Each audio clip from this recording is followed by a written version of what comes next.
जैसे कि बात करेंगे, ना संघर्ष ना तकलीफ तो खाक है मजा जीने में, ना संघर्ष ना तकलीफ तो खाक है मजा जीने में, बड़े बड़े तूफान थम जाते हैं जब आग लगी हो सीने में। मैं इसी के साथ पहला लेक्चर शुरुआत करने जा रहा हूँ, जो है आपका ट्रिग्नोमेट्री है, जो कि क्लास 10 के लिए बहुत ही महत्वपूर्ण है और इसमें इसी से ज़्यादा बहुत प्रश्न पूछे जाते हैं अधिक मात्रा में। देखिएगा, जैसे बात करते हैं ट्रिगो। ट्रिगो मतलब होता है क्या? ट्री मतलब होता है तीन। ट्री मतलब क्या होता है? तीन। गोनो, गोनो मतलब होता है भुजा या तो कोण। अब देखिए मेट्री मतलब मापन, जिसमें क्या था ट्रिगोमेट्री मतलब कहने का ये जिसमें कि तीन भुजाओं की माप या तीन कोणों की माप के बारे में हम लोग जानकारी प्राप्त करेंगे। जैसे कि बात करेंगे ट्रिग्नोमेट्री का शाब्दिक अर्थ है। ट्रिग्नोमेट्री का शाब्दिक अर्थ है क्या बोलिएगा? मापन। त्रिभुज का क्या हो जाएगा? मापन। ट्रिग्नोमेट्री का शाब्दिक अर्थ क्या है?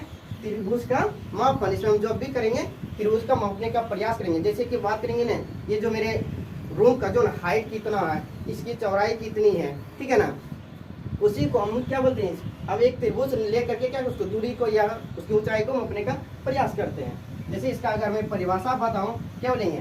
त्रिभुज की भुजाओं का मापन। त्रिभुज की भुजाओं का मापन। अतः त्रिकोणमिति गणित की शाखा जिसमें त्रिभुज की भुजाओं एवं कोणों का अध्ययन किया जाता है। आप बोलेंगे संपूर्ण त्रिभुज में जो ना किसका किसका अध्ययन किया जाता है, क्या बोलेंगे? इसमें अध्ययन जो किया जाता है त्रिभुज के भुजाओं का और साथ साथ किसका? कोणों का अध्ययन किया जाता है। उसी को हम क्या बोलते हैं? त्रिभुज कहते हैं। जैसे कि अगर त्रिभुज का बात करेंगे तो इसमें त्रिभुज समकोण लिया जाता है। जैसे बात करेंगे इसमें सबसे पहले त्रिभुज को लिया जाता है किसका? समकोण का नाम आता है। त्रिकोण जो आता है किसका नाम आता है? समकोण त्रिभुज का नाम आता है। और जिसमें जो होती है समकोण त्रिभुज में एक कोण कितना डिग्री का होता है? 90 डिग्री का होता है।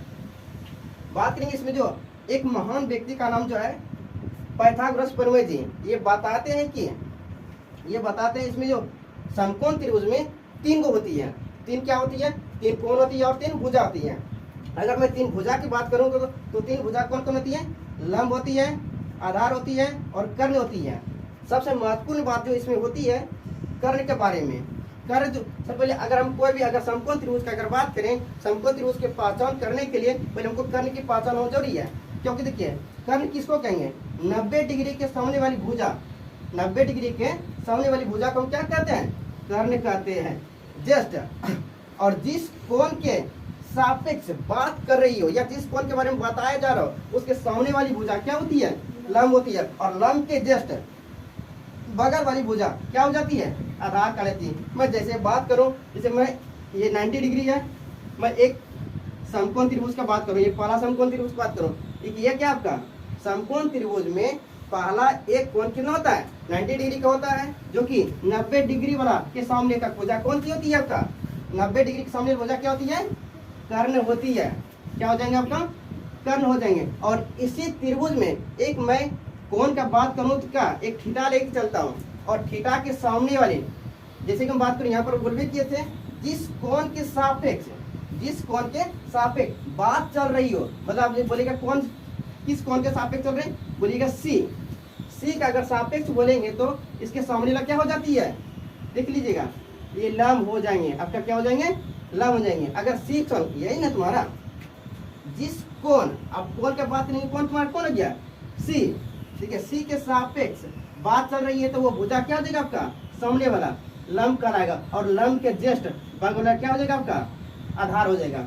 जस्ट अगर मैं इसके जस्ट विपरीत चलूँ तो अगर मैं थीटा मैं यहाँ पर लिया तो थीटा अगर मैं यहाँ पर लेता हूँ तो इसके सामने वाला क्या हो जाएंगे? थीटा के सामने हमेशा क्या कहलाता है? लंब कहलाता है। और 90 डिग्री के सामने वाला कौन क्या सामने वाला भुजा क्या कहलाता है? कर्ण कहलाता है। और लंब के जस्ट बगल में क्या हो जाता है आपका? आधार हो जाता है। हमेशा जिस कोण का बात करेगा और उस कोण के सामने वाली भुजा क्या होती है? लंब हो जाती है। और जस्ट बगल में क्या हो जाएंगे? आधार हो जाएंगे। और 90 डिग्री के सामने वाला भुजा क्या होते हैं? कर्ण होती है। अब देखिएगा, मैं बात कर रहा हूँ त्रिकोणमिति अनुपात का। त्रिकोणमिति अनुपात का, जिसको हम इंग्लिश में क्या बोलते हैं, ट्रिग्नोमेट्री रेशियो बोला जाता है। क्या बोलते हैं इसको, ट्रिग्नोमेट्री रेशियो। अब बोलिए त्रिकोणमिति अनुपात में बोलिए कितने बातों मतलब कितने सदस्यों की बात होती है, तो इसमें सदस्यों का अगर बात बोलूंगा तो 6 सदस्यों की बात होती है। 6 सदस्य कौन कौन होते हैं आपका, हो जाएंगे साइन हो जाएंगे, दूसरा कॉस हो जाएंगे, तीसरा टेन हो जाएंगे।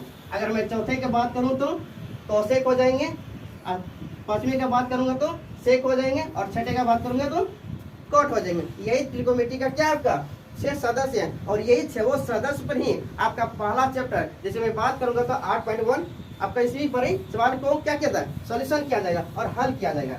जैसे बात करेंगे साइन थीटा का, साइन थीटा का पूछेगा सूत्र क्या बोलेगा, लंब बटे कर्ण होती है। अब कॉस थीटा का अगर सूत्र पूछेगा क्या बोलेगा, आधार बटे कर्ण होती है। अगर मैं टेन थीटा का बात करूंगा तो क्या बोलिएगा, लंब बटे आधार होती है। अब देखिए जैसे कौशिक थीटा का बात बोलेंगे तो कौशिक थीटा बराबर सूत्र क्या होती है, कर्ण बटे लंब होती है, और सेक थीटा बराबर जो फॉर्मूला होती है क्या होती है, कर्ण बटे। में कितने सदस्य होते हैं तो बोल, जो टोटल जो सदस्य होते हैं 6 सदस्य होते हैं। अब मैं 6 सदस्य के बारे में आपको मैं परिचय करवाने जा रहा हूँ। देखिएगा जैसे कि पहला जो होता है आपका साइन थीटा होते हैं, दूसरा होते हैं कॉस थीटा, तीसरा जो होते हैं टेन थीटा होते हैं, और चौथा जो होते हैं कॉसेक थीटा होते हैं, पांचवा सेक थीटा, और छठा कॉट थीटा होती है। अगर मैं बात करूँ साइन थीटा का फॉर्मूला क्या होती है, साइन थीटा बराबर जो सूत्र होती है लंब बटे कर्ण होती है, और कॉस थीटा बराबर सूत्र जो होती है आधार बटे कर्ण होती है, और टेन थीटा बराबर जो सूत्र होती है लंब बटे आधार होती है। फिर अगर मैं इधर के कौशिक की बात करूँ तो कौशिक बराबर जो सूत्र होती है कर्ण बटे लंब होती है, और सेक थीटा बराबर जो सूत्र होती है कर्ण बटे आधार होते हैं, और कॉट थीटा बराबर जो फॉर्मूला होती है आधार बटे लंब होती है। इसको तो सभी बच्चे अच्छे तरह से पढ़ भी लेते हैं और याद भी करने का प्रयास करते हैं, लेकिन फिर भी याद करने के बाद भी याद नहीं होते हैं। उसके लिए मैं एक ट्रिक दे रहा हूँ, जो ट्रिक है एक मैं कहूँगा तो गांव की तरह, जैसे कि हम लोग कभी कल किसी का नाम लेकर के का लेकर या तो किसी का लाल नाम ले तो उसी पर मैं आधारित एक ट्रिक बनाए हैं। जैसे मैं बात करूँगा तो LAL KKA मतलब कहने क्या सेंस होगा, कहने का यह सेंस होगा लाल बटे कक्का।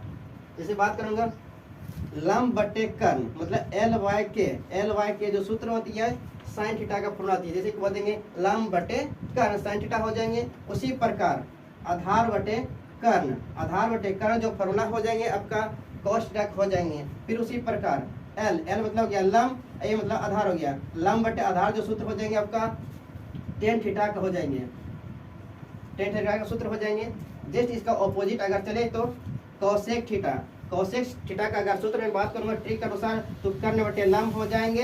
अगर सेक थीटा का अगर मैं सूत्र बताऊंगा तो क्या कर्ण बटे आधार हो जाएंगे। अगर मैं कॉट थीटा का अगर सूत्र बोलूंगा तो आधार बटे लंब हो जाएंगे। जस्ट मैं इसी को व्याख्या करके ऊपर बताया। जैसे बात करेंगे क्या साइन थीटा बराबर लंब बटे कर्ण मतलब L बटे के।